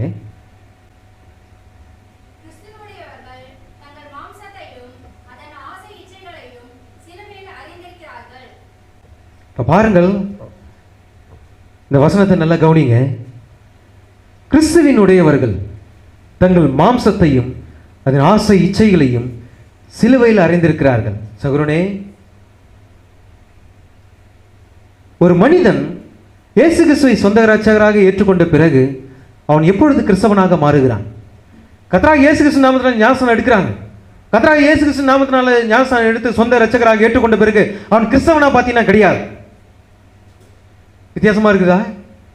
இயேசு கிறிஸ்துவை சொந்த இரட்சகராக ஏற்றுக்கொண்டு அவன் சிந்தின ரத்தத்தின் மேல் அறிக்கை செய்து பாவம் மன்னிப்புக்கு என்று கர்த்தராகிய இயேசு கிறிஸ்து நாமத்தினால் ஞானஸ்நானம் எடுத்து பிறகு அவன் ஒரு கிறிஸ்தவனாக மாறுகிறான்னு பார்த்தீங்கன்னா கிடையாது. அவன் இன்னும் கிறிஸ்தவனாக மாறல. அவன் எப்பொழுது கிறிஸ்தவனாக மாறுகிறான்? அதுதான் பரிசுத்த பவுல் சொல்கிறான். கிறிஸ்துவினுடையவர்கள் யாரு? கிறிஸ்துவை உடையவர்கள். அவர்கள் யாரு? தங்கள் மாம்சத்தையும் அதன் ஆசை இச்சைகளையும் சிலுவையில் அறைந்து. யாரெல்லாம் மாம்சத்தையும் அதன் ஆசை இச்சைகளையும் சிலுவையில் அறைந்திருக்கிறான் அவன் தான் கிறிஸ்தவன். அது வரைக்கும் அவன் என்ன பண்ணல? அவன் கிறிஸ்தவன் கிடையாது. ஞானஸ்நானம் எடுத்த பிறகு செய்த பாவத்தை அவன் மீண்டும் மீண்டும் செய்துட்டு இருக்கான அவன் கிறிஸ்தவன் கிடையாது. அவன் செத்த கிரியைகளுக்கு திரும்ப அந்த செத்த கிரியைகளுக்கு அவன் இன்னும் மறிக்காமல், அவனுடைய பழைய கிரியைகளுக்கு இன்னும் மறிக்காமல் செய்த பாவத்தையே செய்த கிரியைகளையே அவன் செய்து கொண்டிருப்பானால் அவன் உண்மையான கிறிஸ்தவன் கிடையாது. அப்போ உண்மையான கிறிஸ்தவன் யார்? அதான் பரிசுத்த பவுல் கூறுகிறார். கிறிஸ்துவினுடையவர்கள் தங்கள் மாம்சத்தையும் அதன் ஆசை இச்சைகளையும் சிலுவையில் அறைந்திருப்பார்கள். இவன் தான் கிறிஸ்தவன். அப்ப நீங்க முதலாவது யாருக்கு மறிக்கணும்? சரீர புலன்களுக்கு 5க்கும் நீங்க மறிக்கணும். உன்ன ஆத்மாவில் காணப்படுகிற 5 புலன்களுக்கு நீ மறிக்கணும். எல்லாவற்றுக்கும் நீங்க மறிக்கும் போதுதான் நீ கிறிஸ்தவனா மாறுற. அது வரைக்கும் நீ கிறிஸ்தவன் கிடையாது. அது வரைக்கும் நீ யாரு? ஒரு பாவனை கிறிஸ்தவன். 3 வகையான விசுவாசிகள் இருக்கிறாங்க. பாவனை விசுவாசி. பாவனை விசுவாசினா யார்? நடிக்கிறவன். கிறிஸ்துவை ஏற்றுக்கொண்டு நான் விசுவாசியை போல நடிக்கிறவன். ஆனா உண்மையான விசுவாசி அவன் கிடையாது. அவன் இன்னும் தன்னுடைய மாம்ச இச்சைகளையும் ஆசைகளையும் என்ன பண்ணல? இன்னும் சிலுவையில் அறையல. முதலாவது நீ என்ன பண்ணணும்? கிறிஸ்துவோடு கூட சிலுவையில் அறையணும். அவன் தான் நீ கிறிஸ்தவ, உண்மையான கிறிஸ்தவன். கிறிஸ்துவோடு கூட நீ என்ன பண்ணணும்? எல்லாவற்றிலும் அடையாளம் கண்டு கொள்ள வேண்டும். ஏற்கனவே நான் உங்களுக்கு சொல்லியிருக்கிறேன். அவருடைய சிலுவையில் நீ அடையாளம் கண்டு கொள்ள வேண்டும். அவருடைய கல்லறையில் நீ அடையாளம் கொள்ள வேண்டும். அப்ப நீ 2த்திலையும் நீ என்ன பண்ணணும்? அவரோடு கூட மரணத்தில் நீ அடையாளம் கண்டு கொள்ளப்படும் போது அவருடைய உயிர்த்தெழுதலில் நீ அடையாளம் கண்டு கொள்ளப்படுவாய். கிறிஸ்து உயிரோடு எழுந்தது போல அவன் நீ என்ன பண்ணுவ? உயிரோடு எழுப்பப்படுவாய். பரிசுத்த ஆவியானவர் கிறிஸ்துவின் சரீரத்தை உயிரோடு எழுப்பினார் என்றால் உன்னுடைய சரீரத்தை உயிரோடு எழுப்புவார். கேட்குறீங்களா? அப்ப நீ என்ன பண்ணணும்? முதலாவது நீ மரிக்கணும். மரிக்காமல் எந்த ஒரு காரியத்தை உங்களால் பெற்றுக்கொள்ள முடியாது. ஆகினால் தான் நிறைய பேர் என்ன பண்றாங்க? நீதிமானாக்கப்படுதலில் நின்றுறாங்க. அடுத்த கட்டத்துக்கு அவங்களால நகர முடியல. இதுதான் காரணம். இப்போ உண்மையான கிறிஸ்தவன் யார்? மாம்சத்தையும் அதன் ஆசை இச்சைகளையும் சிலுவையில் அறைந்தவன் தான் உண்மையான கிறிஸ்தவன். அதுதான் இங்கே பரிசுத்த பவுல் கூறுகிறார். கிறிஸ்துவினுடையவர்கள், கிறிஸ்துவை உடையவர்கள். தெளிவாக நீங்க புரிஞ்சுக்கணும். கிறிஸ்துவை உடையவர்கள். கிறிஸ்துவை உடையனா என்ன? நீங்கள் கிறிஸ்துவை பெற்றிருக்கிறீர்கள். எதை பெற்றிருக்கீங்க? அவருடைய சாயலை பெற்றிருக்கீங்க. அவருக்குள்ளாக காணப்பட்ட குணாதிசயங்களை நீங்கள் பெற்றிருக்கீங்க. அப்ப கிறிஸ்துவின் உடையவர்கள், கிறிஸ்துவின் சிந்தையை நீங்கள் பெற்றிருக்கீங்க. அப்போ கிறிஸ்துவின் சிந்தையையும் அவருடைய சுபாவத்தையும் அவருக்குள்ளாக காணப்படுகிற குணாதிசயங்களை நீங்கள் பெற்றிருக்கும் போது உண்மையான கிறிஸ்தவன் நீங்க தான். அப்பதான் கிறிஸ்து உங்களுக்குள்ளாக ஜீவிக்கிறார், வாசம் பண்ணுகிறார். அதான் பரிசுத்த ஆவி. இப்ப பாருங்கள், இந்த சரீரமானது கர்த்தராகிய இயேசு கிறிஸ்துவின் நாமத்தினாலே வார்த்தை என்னும் தண்ணீரினாலே கழுவப்பட்ட பிறகு இந்த சரீரம் என்னவாக மாறுகிறது? அதுதான் இங்க காரியமா இருக்கிறது. பரிசுத்த பவுல் இங்கே கூறுகிறார், இந்த சரீரம் கழுவப்பட்ட பிறகு அந்த சரீரம் உங்களுடையதல்ல, அது தேவனுடையது. விசுவாசிகளே, பெருமானவர்களே, இதான் உண்மை. ஞானஸ்நானம் எடுத்த பிறகு யுத்தம் தொடங்குகிறது. அந்த யுத்தத்தில் நீங்க என்ன பண்றீங்க? எல்லா காரியங்களையும் பின்வாங்காமல் கிறிஸ்துவுக்காக எல்லாவற்றையும் நீங்க மேற்கொள்கிறீர்கள். பிறகு இந்த சரீரமானது கழுவப்பட்ட பிறகு நீங்கள் கிறிஸ்தவர்களாக மாறுகிறீர்கள். எப்பொழுது? உன் சொந்த மாம்ச இச்சைகளுக்கு, கிரியைகளுக்கு, உன்னுடைய பழைய பாவ கிரியைகளுக்கு நீங்கள் மரிக்கும் போது கிறிஸ்தவர்களாக மாறுகிறீர்கள். அப்ப கிறிஸ்துவுக்காக மாறினதுக்கு அப்புறம் இந்த சரீரம் யாருடையது? உங்களுடையதல்ல, அது கிறிஸ்துவுடையது. விசுவாசிக்கிறீங்களா? நீங்க எல்லாவற்றுக்கும் நீங்க மரிக்கும் போது நீங்க அப்பொழுதுதான் நீங்க கிறிஸ்தவர்களாகவே மாறுறீங்க. அது வரைக்கும் நீங்க கிறிஸ்தவராக மாறல. அப்ப எல்லாவற்றுக்கும் மரித்து கிறிஸ்தவர்களாக மாறும்போது இந்த சரீரமானது கர்த்தராகிய இயேசு கிறிஸ்துவின் நாமத்தினால ஞானஸ்நானம் பண்ணப்பட்ட இந்த சரீரமானது உங்களுடையது அல்ல, அது கிறிஸ்துவினுடைய சரீரமாக மாறுகிறது. பரிசுத்த பவுல் அதை குறித்து கூறியிருக்கிறார். நீங்கள் 1 கொரிந்தியர்ல 6ஆம் அதிகாரத்தில் நீங்க வாசிப்பீர்கள் என்றால், உங்கள் சரீரங்கள் கிறிஸ்துவின் அவயங்கள் என்று அறியீர்களா? அப்படி இருக்க நான் கிறிஸ்துவின் அவயங்களை வேசின் அவயங்கள் ஆக்கலாமா? அப்படி செய்யலாகாதே. பாத்தீங்களா? உங்கள் சரீரங்கள் கிறிஸ்துவின் அவயங்கள் என்று நீங்கள் அறியீர்களா? உங்களுக்கு தெரியலையா? இந்த சரீரம் கிறிஸ்துவுடையது உங்களுக்கு தெரியலையா? தேவன் வாசம் பண்ணுகிறது ஆலயமா இருக்கிறது. தெரியலையா? பசுத்த பவுல் இங்கே கூறுகிறார், உங்கள் சரீரங்கள் கிறிஸ்துவின் அவயங்கள் என்று நீங்கள் அறியீர்களா? அப்படி இருக்க நான் கிறிஸ்துவின் அவயங்களை வேசியின் அவயங்களாக மாற்றலாமா? நீ திரும்பவும் பாவம் செய்யலாமா? உலக காரியங்களை உன்னால செய்ய முடியுமா? இந்த சரீரம் உங்களுடையதல்ல, இது தேவனுடைய. தேவன் தான் இதை சிருஷ்டித்தார், தேவன் தான் இதை உருவாக்கினார். அவருடைய சொந்த சாயலின்படி என்ன பண்ணார்? இந்த சரீரத்தை உருவாக்கி இருக்கிறார். அப்ப இது யாருக்கு சொந்தம்? உங்களுக்கு சொந்தமா? இதுவரையில் இந்த சரீரம் யாருக்கு சொந்தமா இருந்தது? பிசாசுக்கு சொந்தமா இருந்தது, பாவத்துக்கு சொந்தமா இருந்தது, உங்களுக்கு சொந்தமா இருந்தது. ஆனால் அதனுடைய முடிவு என்னவா இருக்கிறது? மரணமா இருக்கிறது. ஆனால் எப்பொழுது நீங்கள் கர்த்தராகிய இயேசு கிறிஸ்துவை ஏற்றுக்கொண்டு அந்த கல்வாரியில் சிந்தப்பட்ட ரத்தத்தின் மேல் நீங்கள் அறிக்கை செய்து உன்னுடைய பழைய பாவங்கள் எல்லாவற்றையும் ஒழித்து விட்டு உன்னுடைய கிரியைகளை எல்லாவற்றுக்கு மறித்து இயேசு கிறிஸ்துவை சொந்த இரட்சகராக ஏற்றுக்கொண்டு கர்த்தராகிய இயேசு கிறிஸ்து நாமத்தினால் ஞானஸ்நானம் எடுத்த பிறகு இந்த சரீரம் அவருடையதாக மாறுகிறது. இந்த அவருடைய சிருஷ்டிப்பு மீண்டுமாக அவரிடத்திலே செல்லுகிறது. கேட்குறீங்களா பிரியமானவர்களே? அவர்தான் இந்த சரீரத்தை சிருஷ்டித்தார். ஆனால் எப்பொழுது நாம் நம்முடைய கிரியைகளுக்கு எல்லாவற்றுக்கும் மறிக்கிறோமோ இந்த சரீரம் அவருக்குரியதாக மாறுகிறது. அவரே உங்களை ஆட்சி செய்கிறவராக இருக்கிறார். அப்பொழுதுதான் நீங்கள் அவரை என்னென்னு கூப்பிடுறீங்க? ஆண்டவரே என்று கூப்பிடுகிறீர்கள். ஏன்னா முழுமையாக உங்களை ஆண்டு கொண்டவர், உங்களை முழுமைக்கும் அவர் அதிகாரியாக இருக்கிறவர் அவர்தான். அப்போ உங்கள் சொந்த இச்சைகள் எல்லாம் உங்களை என்ன பண்ண முடியாது, இனிமேல் உங்களால் ஜீவிக்க முடியாது. அப்போ எப்படி இருக்கிறீங்க? புது சிருஷ்டியாக இருக்கிறீங்க. எதுவுமே உங்களுடைய கட்டுப்பாட்டில் இருக்காது. உங்கள் சிந்தையானாலும் யோசனையானாலும் கற்பனையானாலும் ஞானங்களானாலும் மனசாட்சியானாலும் உலக ஸ்நேகம் எதுவுமே உங்கள் இடத்துல இருக்காது. எல்லாம் நீங்கள் மறித்து போயிருப்பீங்கள். அப்போ முழு கட்டுப்பாடும் யார் இடத்துல இருக்கிறது? அது கிறிஸ்துவினுடைய கரத்தில் இருக்கிறது, பசுத்த ஆவியினுடைய கரத்தில் இருக்கிறது. நீங்கள் முழுவதுக்கும் எல்லாவற்றுக்கும் மறித்து எல்லாவற்றுக்கும் உங்கள் ஆவி ஆத்மா சரீரம் முழுவதையும் அவருடைய கரத்தில் ஒப்படைக்கும் போது பசுத்த ஆவியினர் உங்களுக்குள்ளாக வந்து உன் இருதயத்தின் சிங்காசனத்தில் வந்து அமருகிறார். அவர் எப்பொழுது இருதயத்தின் சிங்காசனத்தில் வந்து அமருகிறாரோ அப்பொழுதுதான் எல்லாவற்றையும் என்ன பண்றார்? உன்னுடைய சரீரத்தில் காணப்படுகிற 5 புலன்களையும் ஆத்மாவில் காணப்படுகிற 5 புலன்களையும் என்ன பண்றார்? கட்டுப்படுத்துகிறார். அப்போ உங்களால் பாவம் செய்ய முடியுமா? பசுத்த ஆவியானவரால் நீங்கள் வழி நடத்தப்படுவீர்கள் என்றால் உங்களால் பாவமே செய்ய முடியாது. இந்த சரீரம் அவருக்கு சொந்தம். உங்களுடைய ஆவி ஆத்மா சரீரம் எல்லாமே அவருக்கு சொந்தமாகி விடும்போது அவரே உங்களை நடத்துகிறவராக இருக்கிறார். அல்லேலூயா. தொடர்ந்து இந்த வசனங்களை வாசிப்போம். வாசிங்க. உங்கள் சரீரமானது நீங்கள் தேவனாலே பெற்றும் உங்களில் தங்கியும் இருக்கிற பரிசுத்த ஆவியினுடைய ஆலயமாய் இருக்கிறது என்றும் நீங்கள் உங்களுடையவர்கள் அல்லவென்றும் அறியீர்களா? இந்த சரீரமானது யாரிடத்திலிருந்து பெற்றிருக்கீங்க? தேவனிடத்திலிருந்து பெற்றிருக்கீங்க. அதான் இங்க சொல்லப்பட்டிருக்கு. உங்கள் சரீரமானது நீங்கள் தேவனாலே பெற்றும் உங்களில் தங்கியும் இருக்கிற பசுத்த ஆவியினுடைய ஆலயமா இருக்கிறது. அப்ப இந்த சரீரம் என்னவா இருக்கிறது? தேவன் வாசம் பண்ணுகிற ஸ்தலமா இருக்கிறது. இந்த சரீரம் தேவன் வாசம் பண்ணுகிற ஒரு ஆலயமா இருக்கிறது. ஒரு தீட்டுப்பட்டிருந்தால் அசுத்தப்பட்டிருந்தால் தேவன் வந்து வாசம் பண்ணுவாரா? இப்போ நீங்க ஒரு வாடகை வீடு எடுக்க போறீங்கன்னா ஒரு பாழடைஞ்சு விரிசல் விட்டு சலந்தி வலைலாம் இருந்து உள்ள விஷப்பூச்சிகள்லாம் நிறைந்து தரை எல்லாமே சேதமாகி மேலே போட்டிருக்கிற தளமெல்லாம் சேதமாகி ஒரு மனிதன் அங்கே வாசம் பண்ண முடியாத ஒரு இடத்துல போய் வாடகை வீடு எடுப்பீங்களா? யாராவது அப்படிப்பட்ட எடுப்பீங்களா? உங்க உயிருக்கு தான் ஆபத்து. ஏனென்றால் எப்படி இருக்கிறது? பாழடைந்து இருக்கிறது.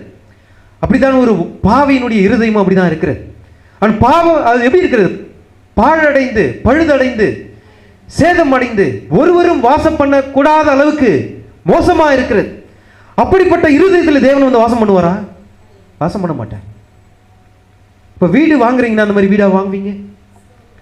பாழடைந்து பழுதடைந்து சேதம் அடைந்து தரையிலிருந்து தளம் வரைக்கும் எல்லாமே சேதம் அடைந்து உள்ள சிலந்தி வலையெல்லாம் கட்டி உள்ள இருள் நிறைந்திருந்தா, விகாரமா இருந்தா, பயங்கரமா இருந்தா எப்படி இருக்கும்? உள்ள போவதுக்கு பயமா இருக்கும். அப்படிப்பட்ட வீட்டை நீங்க வாங்குவீங்களா? காசு கொடுத்து வாங்க மாட்டீங்க. அப்போ நீங்க கர்த்தராகிய இயேசு கிறிஸ்து நாமத்தினால் ஞானஸ்நானம் எடுத்தோம் மீண்டும் செய்த பாவத்தை நீங்கள் செய்து கொண்டிருப்பீர்கள் என்றால் உன் கிரியைகளை பழைய கிரியைகளை நீங்கள் இன்னும் உடைய வாழ்க்கையின் ஜீவிதத்தில் காணப்படுமானால் தேவன் உங்களுடைய சரீரத்தில் வந்து வாசம் பண்ண மாட்டார். அப்போ இந்த சரீரத்தை எப்படி நீங்கள் காத்துக்கொள்ளணும்? மாசற்றதாக, குற்றமற்றதாக, தீட்டுப்படாமல், அசுசிப்படாமல் பசுத்தத்தோடு கூட நீங்கள் என்ன பண்ணணும்? உங்கள் ஜீவியத்தை காத்துக்கொண்டு உடைய வார்த்தையின்படி உடைய இருதயத்தையும் வாழ்க்கையின் ஜீவியத்தையும் நீங்கள் என்ன பண்ண? சுத்திகரிக்கணும். அப்பதான் நீங்க என்ன பண்ணுவாரு? பசுத்த ஆவியானவர் உங்களுக்குள்ளாக வருவார். இந்த சரீரமானது தேவனிடத்திலிருந்து பெற்றும் பசுத்த ஆவியானவர் வாசம் பண்ணுகிற தேவனுடைய ஆலயமா இருக்கிறது என்று பசுத்த பவுல் கூறி இருக்கிறார். அப்ப இந்த ஆலயத்தை நீங்கள் எப்படி காத்துக்கொள்ள வேண்டும்? பாத்தீங்களா? இந்த ஞானஸ்நானம் எடுத்த பிறகு இந்த சரீரம் உங்களுடையதல்ல, அதுக்கு தேவனுடையதாக இருக்கிறது. பசுத்த ஆவியானவர் வாசம் பண்ணுகிற அவருடைய ஆலயமா இருக்கிறது. இந்த சரீரம் நீங்கள் தேவனிடத்திலிருந்து பெற்றீர்கள், அந்த முழு கட்டுப்பாடும் தேவனுக்கே திரும்பி செல்கிறது. இதுதான் காரியம். அல்லேலூயா. கர்த்தர் நல்ல தேவனா இருக்கிறார். பாருங்கள், இந்த சரீரம் தேவனுடைய ஆலயமாக மாறின பிறகு பரிசுத்தமாக்கப்படுதலுக்குள்ளாக நீங்கள் செல்கிறீர்கள். இரண்டாவது காரியம் என்ன? ரத்தம். முதலாவது பார்த்தது ஜலம், இரண்டாவது காரியம் ரத்தம். நான் சொன்னதை நான் திரும்ப சொல்ல விரும்பல, ஒரு சின்ன ஒரு ஓவர்வியூ மட்டும் நான் பார்த்துட்டு சொல்லிடுறேன். முதலாவது இயேசு கிறிஸ்து சொந்த இரட்சகராக ஏற்றுக்கொண்டு உன் பழைய காரியங்களுக்கு கிரியைகளுக்கு எல்லாவற்றுக்கும் மரித்து கர்த்தராக இயேசு கிறிஸ்து நாமத்தினாலே வார்த்தை என்னும் தண்ணீரினாலே என்ன பண்ணுறீங்க? கழுவப்படுகிறீங்க. கழுவப்பட்ட பிறகு நீங்கள் உங்களுடைய பழைய பாவங்களுக்கு நீங்கள் மரிக்கிறீர்களா இல்லையா, உங்களுடைய பழைய கிரியைகளுக்கு நீங்கள் மரித்தீர்களா இல்லையா என்பதை சோதிப்பதற்காக என்ன பண்ண சோதனைகளும் பரீட்சைகளும் நம்ம சிச்சைகளும் உங்கள் வாழ்க்கையில் வரும். ஆனால் நான் எல்லாவற்றுக்கும் மரித்திருக்கிறேன் என்று நீங்கள் கிரியைகளாக வெளிப்படுத்தும் போது இந்த அப்பொழுதுதான் நீங்க என்ன பண்றீங்க? கிறிஸ்தவர்களாக மாறுகிறீங்க. அது வரைக்கும் நீங்க கிறிஸ்தவராக இல்லை. அப்ப எல்லாவற்றையும் மரிக்கும் போதுதான், எல்லாவற்றையும் சிலுவையில் அறையும் போதுதான் நீங்கள் கிறிஸ்தவராக மாறுகிறீர்கள். அப்ப மாறுற போதுதான் இந்த சரீரமான தேவனுடைய ஆலயமா இருக்கிறது. இது வரைக்கும் நான் உங்களுக்கு ஷார்ட்டா நான் சொல்லியிருக்கிறேன். இப்ப பாருங்கள், அடுத்தது ரத்தம். ரத்தம் என்றால் அது எதற்கு அடையாளமாக இருக்கிறது? அது தேவனுடைய வார்த்தைக்கு அடையாளமாக இருக்கிறது. முதலாவது நீங்கள் பாவியார்ந்து ரட்சிக்கப்படும் போது கல்வாரியில் சிந்தப்பட்ட ரத்தத்தை குறித்து என்ன பண்றீங்க? அந்த சிந்தப்பட்ட ரத்தத்தின் மேல் அறிக்கை செய்றீங்க. கர்த்தராகிய இயேசு கிறிஸ்துவின் ரத்தம் என்ன பண்ணும்? என் பாவங்களை மன்னிக்கும் என்று சொல்லி என்ன பண்ண அறிக்கை செய்து அந்த ரத்தத்தின் மேல் ஆணையிட்டு அந்த ரத்தத்தோடு கூட நீங்க என்ன பண்றீங்க? உடன்படிக்கை பண்றீங்க ஞானஸ்நானத்தின் போது. ஆனால் பாருங்கள், ஞானஸ்நானம் எடுத்தது பிறகு அந்த ரத்தமானது வார்த்தையாக மாறுகிறது. அந்த வார்த்தை என்ன? அதுதான் இங்கே சுவிசேஷமாகவும் சத்தியமாகவும் போதிக்கப்படுகிற தேவனுடைய வார்த்தைகள். இந்த வார்த்தைகளை நீங்க கேட்கும்போது நீங்க என்ன பண்ணுவீங்க? அந்த வார்த்தையை கேட்கறது மாத்திரமல்ல, அதை விசுவாசித்து உன் இருதயத்தில் அதை ஏற்றுக்கொண்டு அந்த வார்த்தையின்படி, கேட்ட சத்தியத்தின்படி, கேட்ட உபதேசத்தின்படி, கேட்ட பிரசங்கத்தின்படி நீங்க என்ன பண்றீங்க? அதை விசுவாசித்து அதை ஏற்றுக்கொண்டு அதன்படி ஜீவிக்கிறீங்க. அதுதான் உங்களை பரிசுத்தமாக்கப்படுதலுக்குள்ளாக உன்னை கொண்டு செல்கிறது. அதுதான் உங்களை என்ன பண்ணுது? சுத்திகரிக்கிறது. உன் பழைய பாவங்கள் கிரியைகள் எல்லாமே ஒழிந்து போகும்படியாக அந்த வார்த்தை உங்களை என்ன பண்ணும்?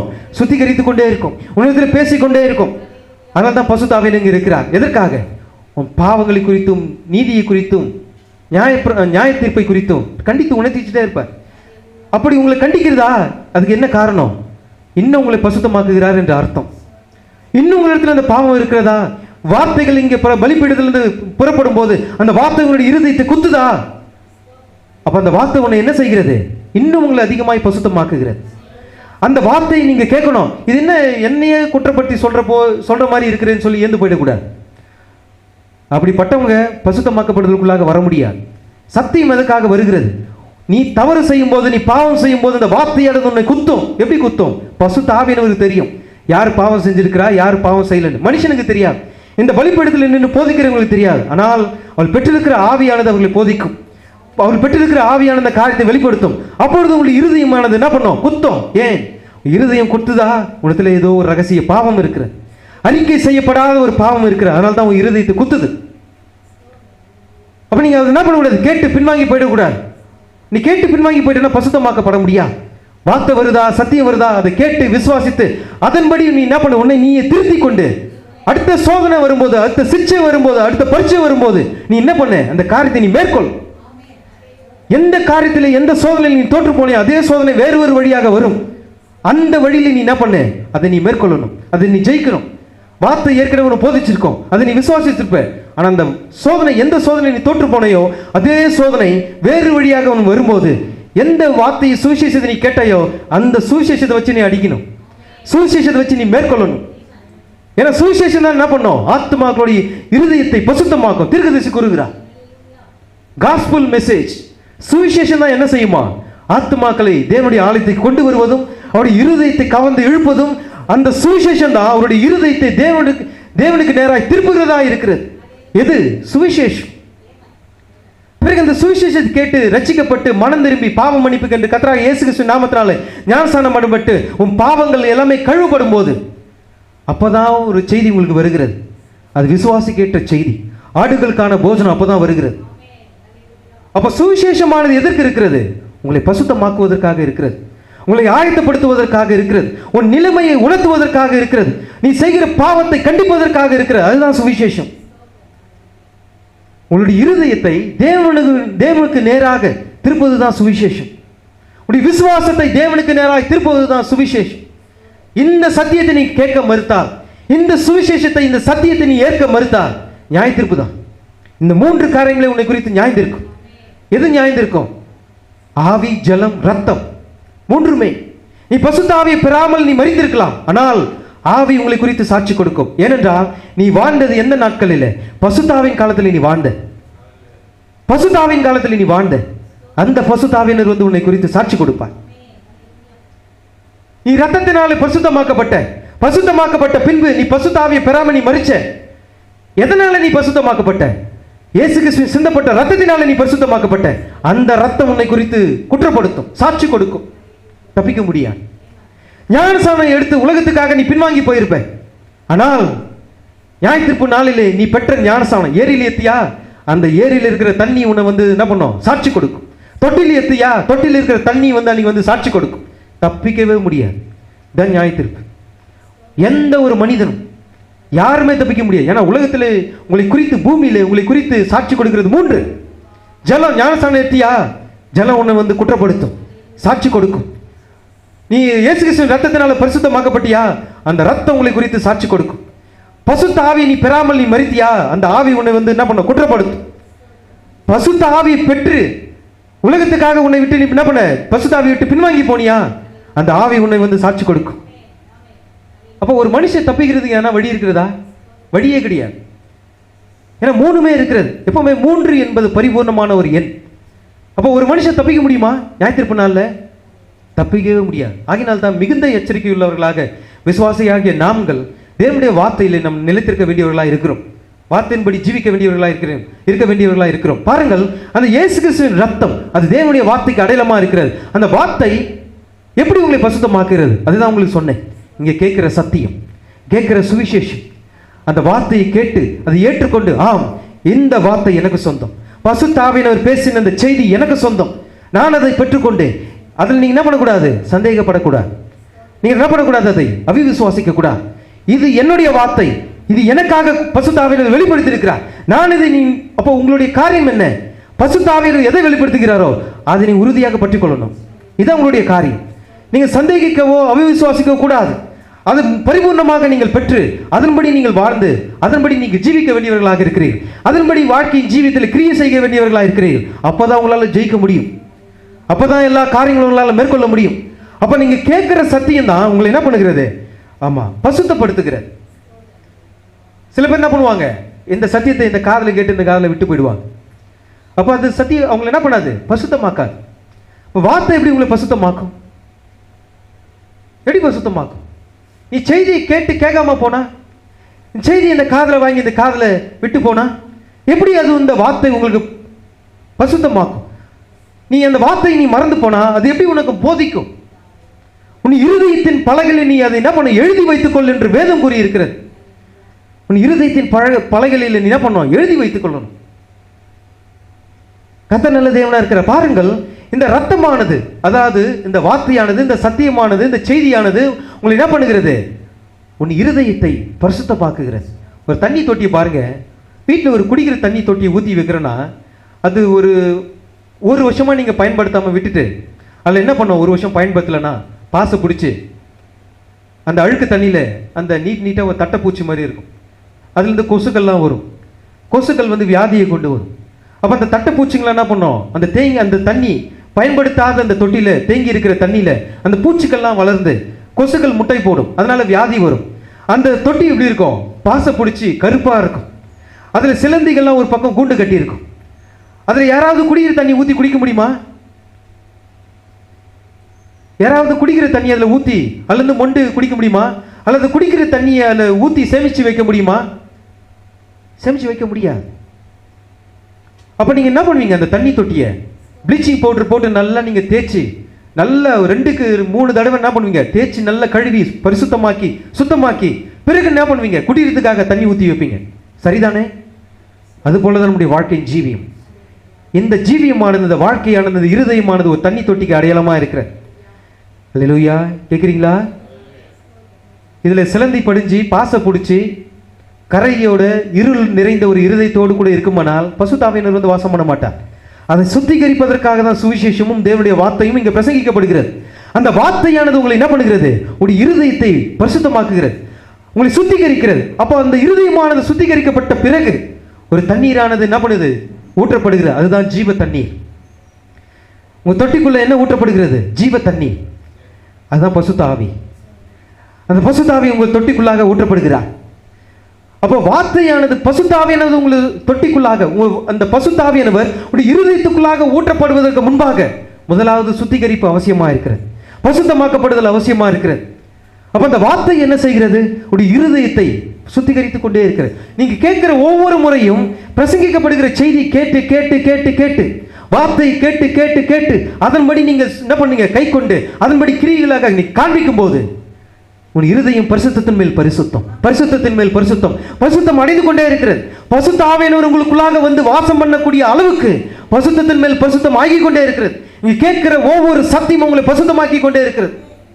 அதனால தான் நீ சத்தியத்தின்படி ஜீவிக்கணும், சத்தியத்தின்படி வாழணும், சத்தியத்தை கேட்டு அதை விசுவாசிக்கணும், அது கிரியைகளாக நீ காண்பிக்கணும். ஏனென்றால் அதுதான் உங்களை என்ன பண்ணுது? பசுத்தமாக்குதலை கொண்டு வருகிறது. அதுதான் உங்களை சுத்திகரிக்கிறது. அப்போ அந்த தேவனுடைய வார்த்தை எதற்கு அடையாளமாக இருக்கிறது?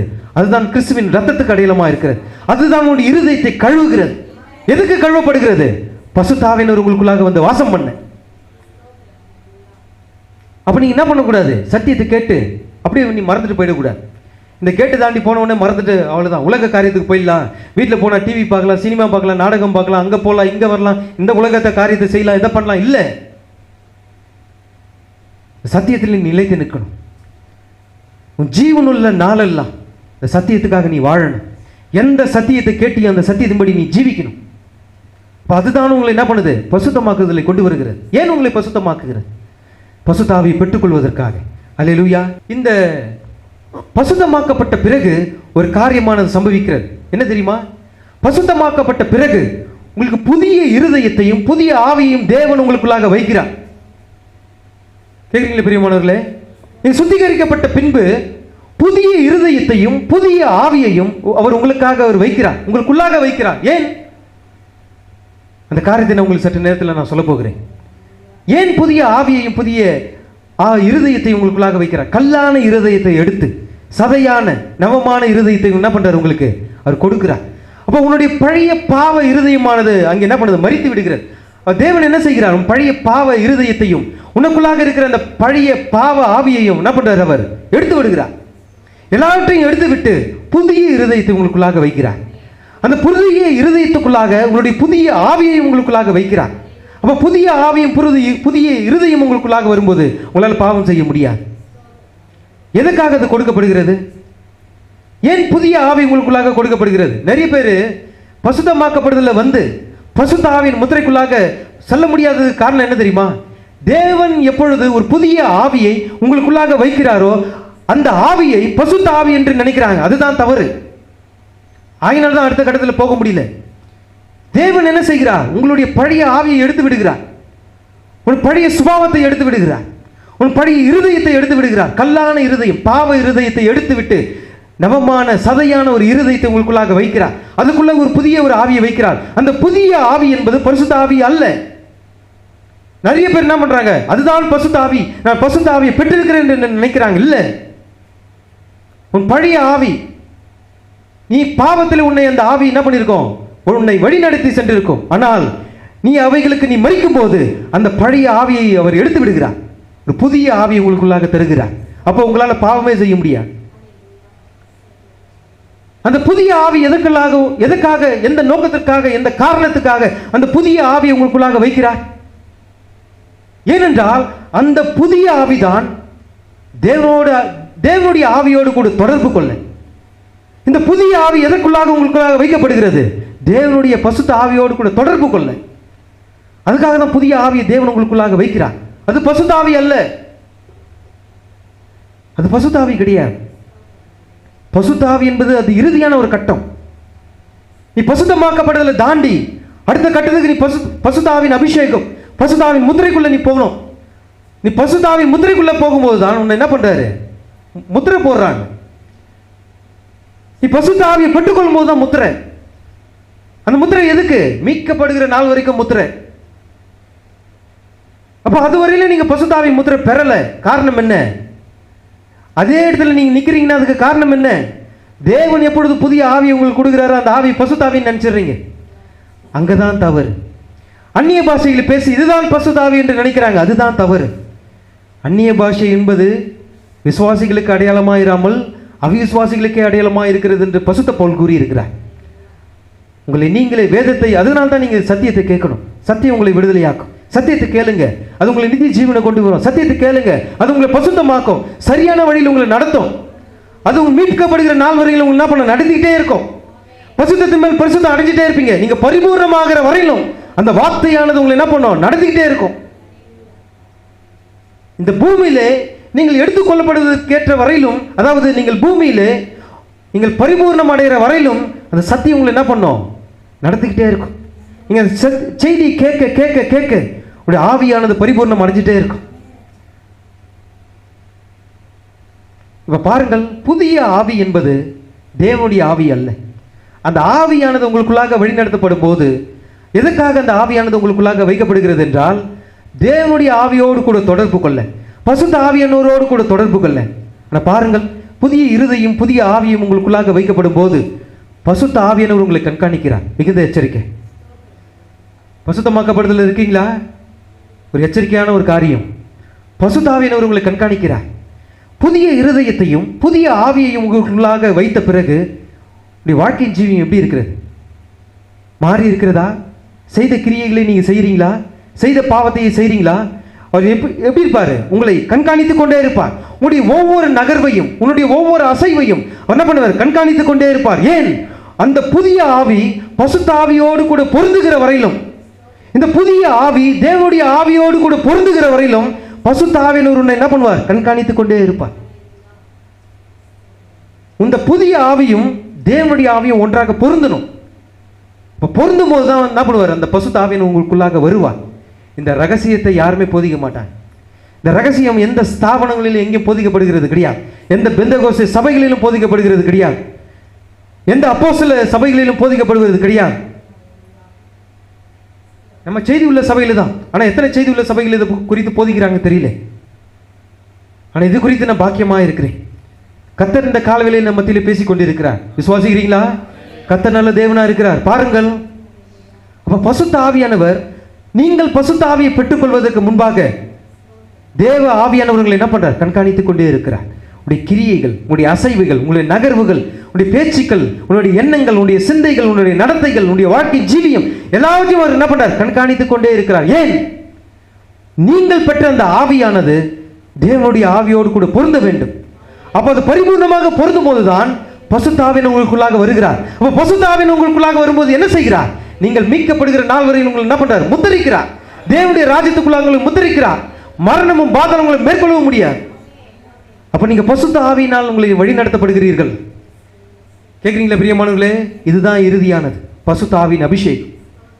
ஒரு காரியத்தை செய்து முடிப்பதற்காக தான் தேவன் உங்களை அபிஷேகம் பண்ணுகிறார். அதான் பசுத்த ஆவியின் அபிஷேகம்.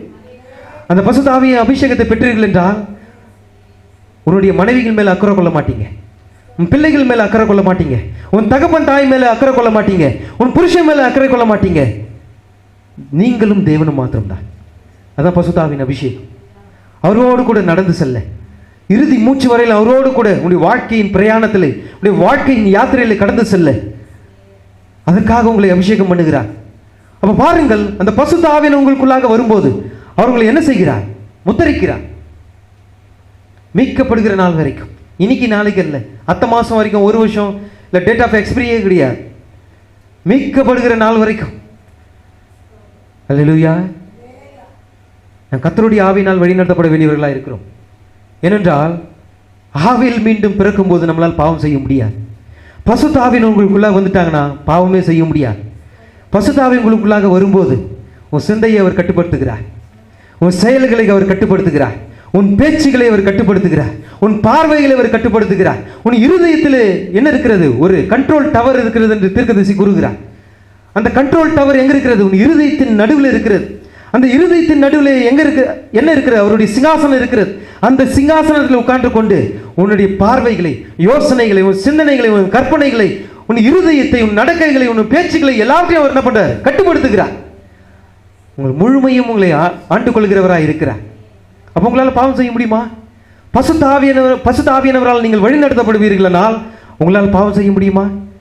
உங்களால் பாவமே செய்ய முடியாது. பாருங்கள், இந்த காலவெளியிலே சற்று நீங்கள் யோசித்து பாருங்கள். அப்படிப்பட்ட மகத்தான பசுத்த ஆவியை பெற்றுக்கொள்ள, உன் வாழ்க்கையின் ஜீவியத்திலே மகத்தான பசுத்த ஆவியை பெற்றுக்கொள்ள, வாழ்க்கையில் ஏதாவது ஒரு காரியத்தை மேற்கொள்ள உங்கள் வாழ்க்கையில் ஏதாவது இருக்கிறதா? அப்படிப்பட்ட மகத்தான பசுத்த ஆவியை நீங்கள் பெற்றுக்கொள்ள, உங்களை நீங்களே மேற்கொள்ள ஏதாவது காரியம் உங்களுடைய வாழ்க்கையில் இருக்கிறதா? அந்த காரியத்தை மேற்கொள்ளுங்கள். உங்களால் செய்ய முடியலையா? பசுத்த ஆவியின் இடத்துல ஒப்படைச்சிருங்க. ஆவி ஆத்மா சரீரத்தை அவரிடத்தில் கொடுத்துருங்க. அவர் உங்களை கட்டுப்படுத்தட்டும். அவர் உங்களை வழி நடத்துருங்க. அவர் உங்களை வழி நடத்தட்டும். எல்லாவற்றையும் அவருடைய கருத்தில் என்ன பண்ணுங்க? சரணடைஞ்சிருங்க. ஒரு நாளிலே சிம்சோன் என்ன செய்து கொண்டிருந்தான்?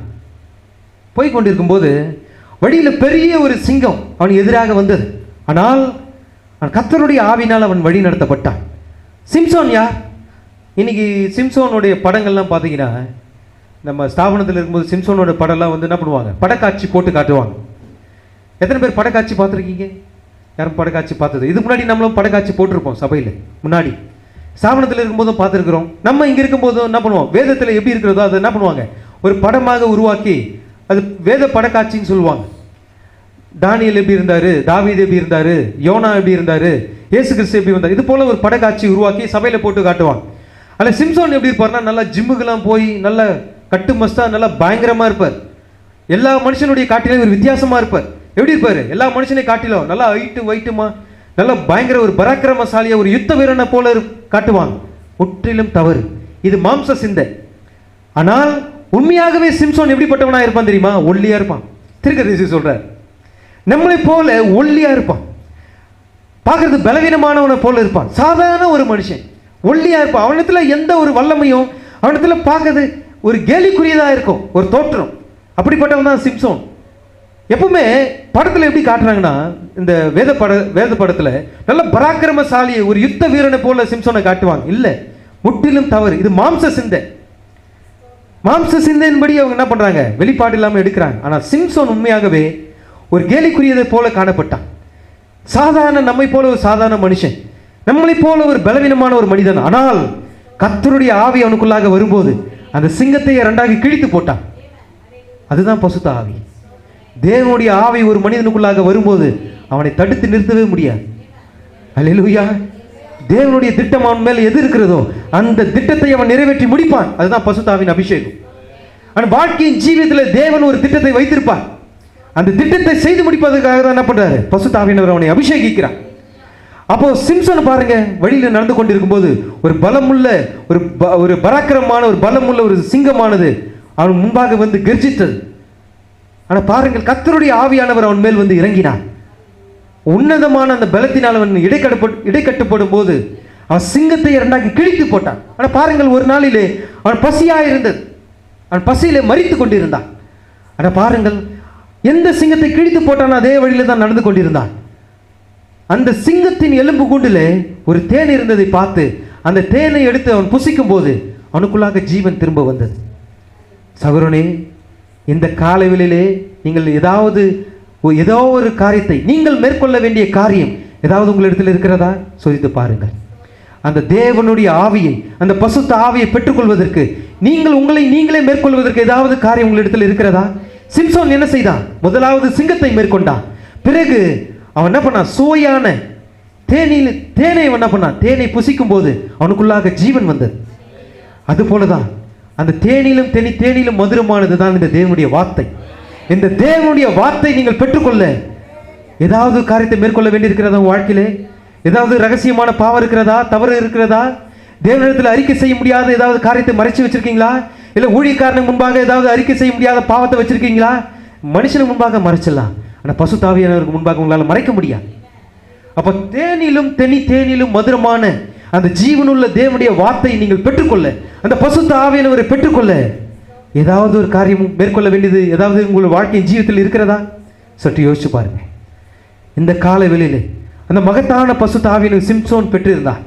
சிங்கத்தையே இரண்டாக கிழித்து போட்டான். அது மாம்சத்துக்கு ஏதுவானது. ஆனால் அதே பசுத்த ஆவியானவர் இந்த காலத்தில் உங்களுக்குள்ளாக வரும்போது உங்களுக்குள்ளாக ஒரு திட்டத்தை வைத்திருப்பார். மரணமும் பாதலும் உங்களை மேற்கொள்ள முடியாது. இந்த பசுத்த ஆவியானவர் உங்களுக்குள்ளாக வந்தார்னா மரணமும் பாதலும் உங்களை மேற்கொள்ள முடியாது. அந்த பசுத்த ஆவியானவர் உங்களுக்குள்ளாக வந்தார் என்றால் மரணம் உங்களை என்ன பண்ண முடியாது. ஒரு தலையை கூட என்ன பண்ண, தலையில் ஒரு முடியை கூட தொட முடியாது. இந்த பசுத்த ஆவியானவர் உங்களுக்குள்ளாக வரும்போது இந்த சாவுக்குரிய சரீரம் சாவாமையை தரித்துக் கொள்ளும். எப்பொழுது? பசுத்த ஆவியானவர் பெற்றுக்கொள்ளும் போதுதான். இந்த மரணத்துக்கு எதுவான அந்த சரீரம் என்ன செய்கிறது? சாவாமையை பெற்றுக்கொள்கிறது. இந்த அழிந்து போகக்கூடிய சரீரம் அழியாமையை சுதந்திரித்துக் கொள்கிறது. எப்பொழுது? பசுத்த ஆவியை நீங்கள் பெற்றுக்கொள்ளும் போது. ஏன் பசுத்த ஆவியை பெற்றுக்கொள்ளும் போது? இயேசு கிறிஸ்து மரித்தார், கல்வாரியில் அடிக்கப்பட்டு அவர் கல்வாரியில் மரித்தார். அவர் மரித்து 3 நாளாகி விட்டது. அவர் உயிரோடு எழுப்பினவர் யார்? அதே ஆவியானவர் தான். அதே ஆவியானவர் தான் மரித்த கிறிஸ்துவை உயிரோடு எழுப்பினார். அந்த ஆவியானவர் உங்களுக்குள்ளாக வரும்போது இந்த சாவுக்கு எதுவான சரீரத்தை சாவாமைக்குரியதாக மாற்றுகிறார். அழிக்குரிய சரீரத்தை அழியாமையை என்ன பண்ணுது? சுதந்திரிக்கும்படியாக செய்கிறார். கிறிஸ்துவை அன்று 3ஆம் நாளில் உயிரோடு எழுப்பின அதே ஆவியானவர் அங்கு நம்முடைய மணமகனாகிய கர்த்தராகிய இயேசு கிறிஸ்து மத்திய ஆகாயத்தில் வந்து நிற்கும் போது ஒருவேளை நாம் இந்த பூமியிலே நாம் மரித்து அடக்கம் பண்ணப்பட்டிருந்தாலும் அவர் நம்மை உயிரோடு கூட எழுப்ப அவர் வல்லவராய் இருக்கிறார். இந்த மாம்ச சரீரத்தை மறுரூபமாக்க அந்த பசுத்த ஆவியை நீங்கள் பெற்றிருக்கிறீர்கள். அல்லேலூயா. அதுக்காக தான் பசுத்த ஆவி. ஸ்தேவான் அந்த பசுத்த ஆவியை பெற்றிருந்தார். அந்த பசுத்த ஆவியினோட இருதயத்தை என்ன பண்ணது? கொழுந்து விட்டு எரியும்படி செய்தது. அவனால் அடக்கி கொண்டு சும்மா இருக்க முடியல. அந்த தேவனுடைய ஆவியை பெற்றுக்கொண்டு அவனால் சும்மா இருக்க முடியல. அவனுடைய இருதயமானது பற்றி எரிந்து கொண்டிருந்தது. அவன் வீதிகளிலே தெருக்களிலே நடந்து சென்று தைரியமாக தேவனுடைய வார்த்தையை, சுவிசேஷத்தை, இயேசு கிறிஸ்துவை பற்றின உண்மையை, சத்தியத்தை சத்தியமாக அவன் நம்ம உரைக்க கூறிக்கொண்டிருந்தான். அவன் ஜீவனை குறித்து சற்றேனும் என்ன பண்ணல, பயப்படவே இல்லை. அவன் எங்கு கண்டுபிடிக்கப்பட்டான்? தெருக்களிலே அவன் கண்டுபிடிக்கப்பட்டான். ரோம சேவர்கள் அங்கே வந்தார்கள், ஆசாரியர்கள் வந்தார்கள், பரிசேயர்கள் சதுசேயர்கள் வந்தார்கள், இயேசுவை கொலை செய்தவர்கள் அங்கே வந்தார்கள். ஆனாலும் அவனை தடுத்து நிறுத்த முடியல. அவன் இருதயமானது கொழுந்து விட்டு எரிந்தது. அவன் அநேக அற்புதங்களையும் அதிசயங்களையும் என்ன பண்ண செய்து கொண்டிருந்தான். அவன் இயேசு கிறிஸ்து செய்த அதே கிரியைகளை அவன் செய்து கொண்டிருந்தான். சத்தியத்தை சத்தியமாக போதித்துக் கொண்டிருந்தான். சற்று ஏனும் தன்னுடைய ஜீவனை குறித்து அவன் துச்சமாய் எண்ணவில்லை. ஏன்? அவனுக்குள்ளாக பசுத்த ஆவி என்னும் அக்கினியானது அவனுக்குள்ளாக கொழுந்து விட்டு எரிந்து கொண்டிருந்தது. அவன் ஆசாரிகளை பார்த்து பயப்படல, ரோம சேவர்களை பார்த்து பயப்படல, அன்னைக்கு அவனை கொல்ல வந்த அநேக கூட்டத்தை பார்த்து அவன் பயப்படல. மணங்கா கழுத்துள்ளவர்களே, பிதாக்களை போல நீங்களும் பசுத்த ஆவிக்கு எதிர்த்து நிற்கிறீர்கள். பேசுகிறது யார்? பசுத்த ஆவியானவர் உள்ள இருக்கிறார். பேசுகிறது யார்? பசுத்த ஆவியானவர்.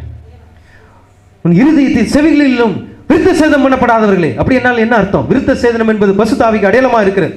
பசுத்த ஆவியை பெறாதவர்களே, உங்கள் பிதாக்களை போல நீங்களும் என்ன பண்ணுங்க? பசுத்த ஆவியை பெறாமல் பசுத்த ஆவிக்கு விரோதமாக எதிர்த்து நிற்கிறீர்கள். இப்படிப்பட்ட தைரியம் எப்படி உள்ள வந்தது? பசுத்த ஆவி. இவ்வளவு தைரியமா பேசக்கூடிய வார்த்தையும் சத்தியமும் பேச்சும் எப்படி வந்தது? பசுத்த ஆவி. இயேசு கிறிஸ்து அதை குறித்து கூறவில்லையா?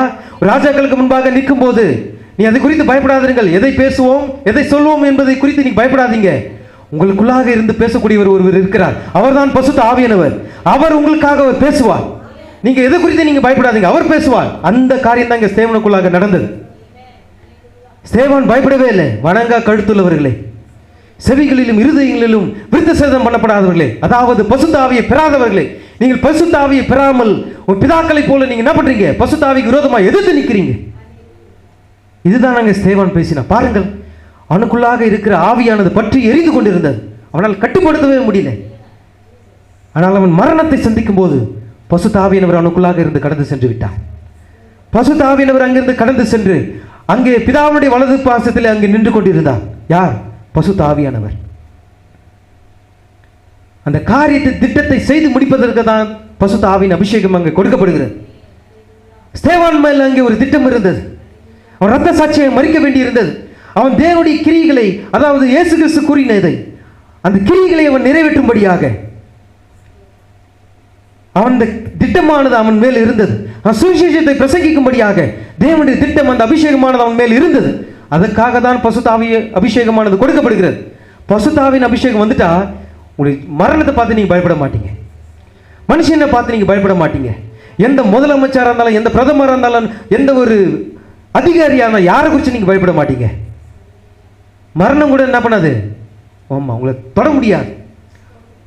அதனால தான் சொல்கிறேன், இந்த உள்திரை, பசுத்த ஆவின் முத்திரை, பசுத்த ஆவின் அபிஷேகம், இம்மூன்றுக்குள்ளாக நீங்கள் பிரவேசிக்கும் மூன்று தான். இந்த மூன்றுக்குள்ளாக நீங்கள் பிரவேசிக்கும் போது உங்கள் குடும்பத்தை பற்றி நீங்கள் அக்கறை கொள்ள மாட்டீங்க. ஸ்தேவானதை பற்றி அவன் ஜீவனை குறித்து அவன் அக்கறை கொள்ளலை. ஏனென்றால் அவன் பசுத்த ஆவினால் முத்திரை போடப்பட்டிருந்தான். அவன் பசுத்த ஆவின் அபிஷேகத்தினால் நிரப்பப்பட்டிருந்தான். தன் ஜீவனை குறித்து அவன் என்ன பண்ணல, கவலையே கொள்ளலை. அது போல தான் இந்த கடைசி காலத்திலே, இந்த பசுத்தா நாம் வாழ்ந்து கொண்டிருக்கிற இந்த பசுத்தாவின் காலத்திலே, இந்த பசுத்தாவின் அபிஷேகத்துக்குள்ளாக உங்களை அவர் கொண்டு செல்லும் போது, ஒரு மனைவியோ புருஷர்களோ பிள்ளைகளோ பெற்றோர்களோ உன் நண்பர்களோ உன் சொந்தக்காரங்களோ உற்றார் உறவினர்களோ உன் பக்கத்து வீட்டு அண்டை வீட்டார்களோ யாருமே எந்த ஒரு அக்கறையுமே உங்களுக்கு இருக்காது. எப்பொழுதுமே தேவனையே நோக்கி இருப்பீங்க. மரணம் வந்தாலும் வரட்டும், நான் மரணத்தை சந்திக்க ஆயத்தமாக இருக்கிறேன்.